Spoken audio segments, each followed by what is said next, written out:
तो आप कह रहे हैं इस गांव में, इस इलाके में 60 साल से ऊपर के लोग बिल्कुल कोई मतलब जी नहीं पा रहा है, कोई न कोई बीमारियों, गंभीर बीमारियों से ग्रस्त है। एक सर्वे हुआ था, उसमें बहुत बड़ा बीमारियों का हुआ, लेकिन उसके बाद कुछ नहीं, कंपनियों ने किया, सिर्फ दिखावा है। आपके बच्चे सांस अगर नहीं ले सके साफ हवा में तो वो जिएंगे कैसे? पानी अगर साफ नहीं पी सकें, जमीन में अगर अलग अलग किस्म के धातु और जहर हों तो जिएंगे कैसे? ये बहुत बड़े मुद्दे हैं। धार्मिक और जो फिरके वाराना मुद्दे हम उठाते हैं, उससे ज़्यादा हमें पर्यावरण के मुद्दे उठाने चाहिए चुनावों में भी।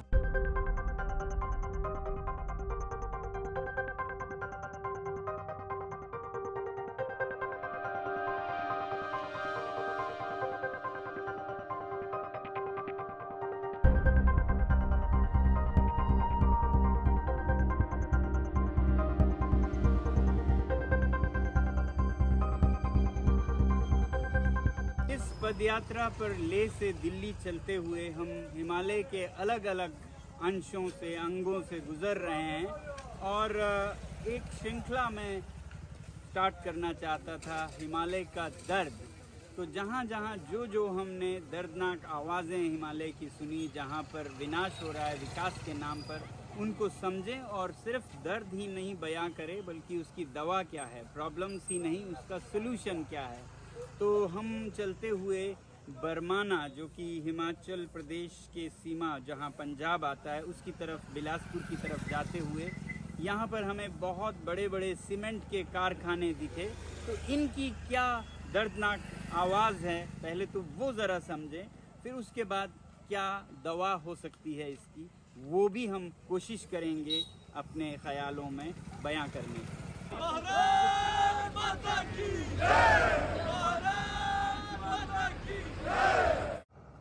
जलवायु परिवर्तन में बहुत बड़ा हाथ है सीमेंट इंडस्ट्री का। सीमेंट हमारी ज़रूरत हो या ना हो, हम बहुत इस्तेमाल करते हैं।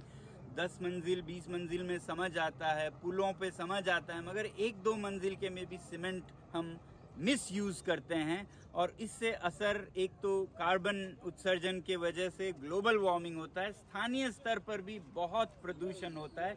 यहाँ हम बिलासपुर की तरफ जा रहे हैं और आप देख रहे हैं बहुत बड़े बड़े सीमेंट के प्लांट्स दिख रहे हैं उस पार।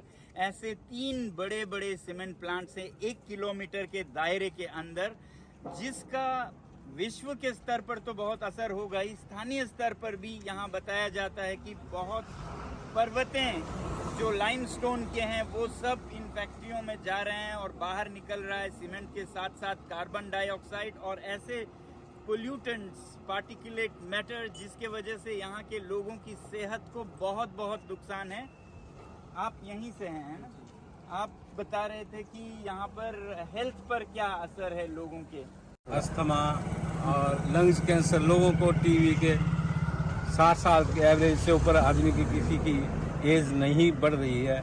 बूढ़े लोग के सर्वे करके देख लो, जब से फैक्ट्री लगी है तब से लेके आदमियों का जीवन स्तर में बहुत बीमारियों का असर पड़ता है। तो आप कह रहे हैं इस गांव में, इस इलाके में 60 साल से ऊपर के लोग बिल्कुल कोई मतलब जी नहीं पा रहा है, कोई न कोई बीमारियों, गंभीर बीमारियों से ग्रस्त है। एक सर्वे हुआ था, उसमें बहुत बड़ा बीमारियों का हुआ, लेकिन उसके बाद कुछ नहीं, कंपनियों ने किया, सिर्फ दिखावा है। और कैंप करवाते हैं, अब मेडिकल कोई सुविधा नहीं है। कंपनी के जो पहले देते थे सुविधा, अब इन्होंने सब कुछ बंद कर दिया हुआ है, कोई सर्वे नहीं, बाहर से आती है। ये तो लोगों के हेल्थ पर, स्वास्थ्य पर है। यहाँ पर्यावरण पर क्या क्या असर है, आप थोड़ा बताएं। पहाड़ियों पे बर्फ पड़ता था जब फैक्ट्री एक प्लांट था, तब भी बर्फ पड़ता रहा। अब इन्होंने इसकी कैपेसिटी बढ़ा के अब कोई बर्फ नहीं पड़ता। सर्दियों में यहाँ आमने सामने सभी पहाड़ियों पे बर्फ पड़ता है, अब ना बर्फ पड़ता है, बारिश का भी कम असर हो गया यहाँ होना बारिश का। इससे फायदा हम लोगों को कोई फायदा नहीं है, इससे प्राइवेट कंपनियों को फायदा है, जो दिन रात अवैध खनन करके हमारे पहाड़ों को, जो पहाड़ अगले 100 साल में बेचे जाने हैं, कंपनी ने अपने प्लांट जो है बढ़ा दिए हैं। पहले जिन कंपनी के पास 2-2 प्लांट थे, उन्होंने 6-6 प्लांट कर दिए हैं, ताकि पहाड़ों को 50 साल में जो पहाड़ खत्म होगा उसको अगले 25 साल के अंदर वो खत्म करके अपना यहाँ से पहाड़ों को बेचने के बाद यहाँ से चले जाएंगे। लेकिन वो चले जाएंगे, लेकिन हमारा सर कोई फॉरेस्टेशन भी कंपनियों के द्वारा इस क्षेत्र में नहीं करवाया जाता है। अपनी नैतिक जिम्मेवारी से भी ये लोग बिल्कुल भूल चुके हैं। 1980 में प्लांट लगा था, तब हमारी कंपनी में ये लोकल लोग जो थे और जो विस्थापित हुए थे वो 600-700 लोग काम करते थे। उसके बाद हमारे बच्चे पढ़े, ITI की, VTech की, आगे तक गए।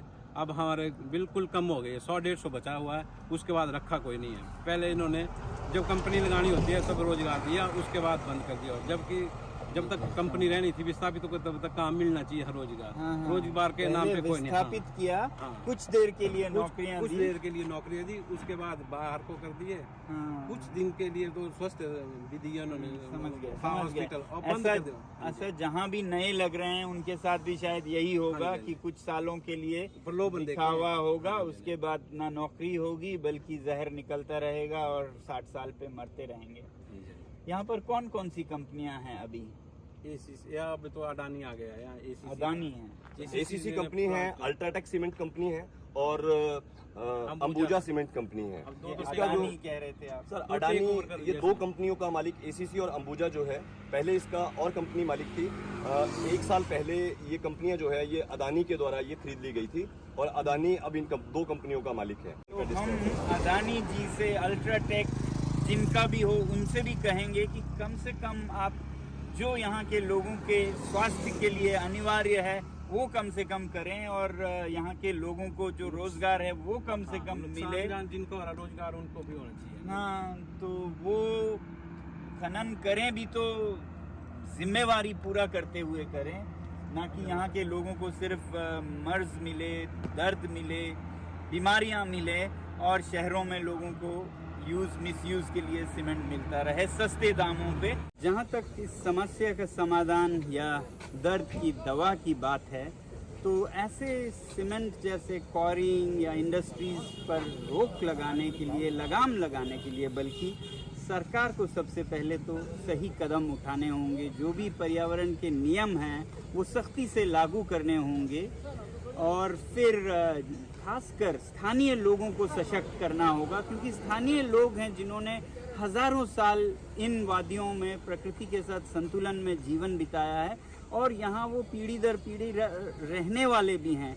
तो बाहर के कोई ऑफिसर या कोई कंपनी इस इलाके का ख्याल नहीं रखेगी। तो इसलिए स्थानीय लोगों की समितियों को सशक्त किया जाए ताकि उनके सहमति से, उनके समन्वय से विकास के काम, चाहे वो इंडस्ट्री ही क्यों ना हो, लगाए जाएं। दूसरे स्तर पर फिर जो कॉरपोरेट्स हैं, जो कंपनीज यहाँ हिमालय में अपने प्लांट्स लगा रहे हैं, जैसे बरमाना में अल्ट्राटेक सीमेंट है, ACC सीमेंट है और अंबुजा सीमेंट है।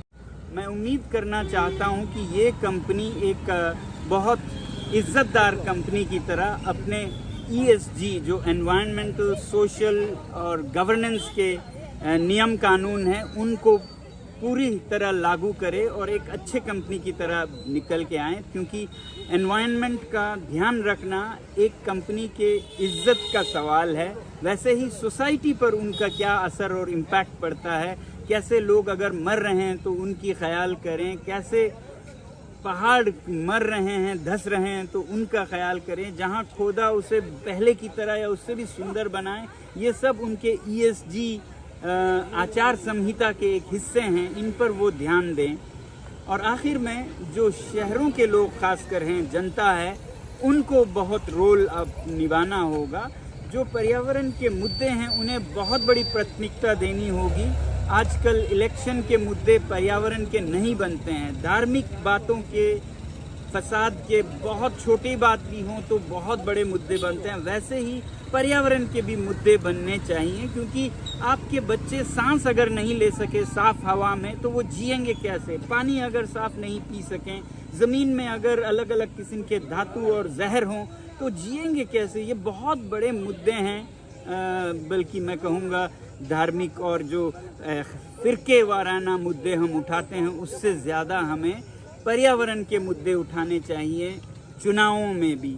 तो जब ऐसे मुद्दों पर ध्यान देंगे तो सरकारें खुद अपना प्राथमिकता बढ़ाएंगे इस और आखिर में जो शहरों के लोग हैं उन्हें सीमेंट का कम से कम यूज़ या कहिए मिसयूज़ कम से कम करना चाहिए। जब आप छोटे मकान बनाते हैं तो बहुत खूबसूरती से आप मिट्टी के साथ भी बना सकते हैं। जैसे सन एंड अर्थ फेस्टिवल लद्दाख में हुआ था जिसमें कि लोग सीखते हैं और सिखाते हैं कैसे मिट्टी के या सीमेंट के ऑल्टरनेटिव विकल्प क्या हैं। तो जहां पुल बनने हैं या ऊंचे इमारत बनने ज़रूरी हो वहां सीमेंट ही सही, मगर बाकी हर जगह हम सीमेंट के प्रयोग को अगर आधा करें तो शायद आधा हिमालय बच जाए। तो इस तरह से हमें सॉल्यूशंस भी देने होंगे इन सारे प्रॉब्लम्स के। तो ये था हिमालय का दर्द और उस दर्द की दवा। जुले और जय हिंद।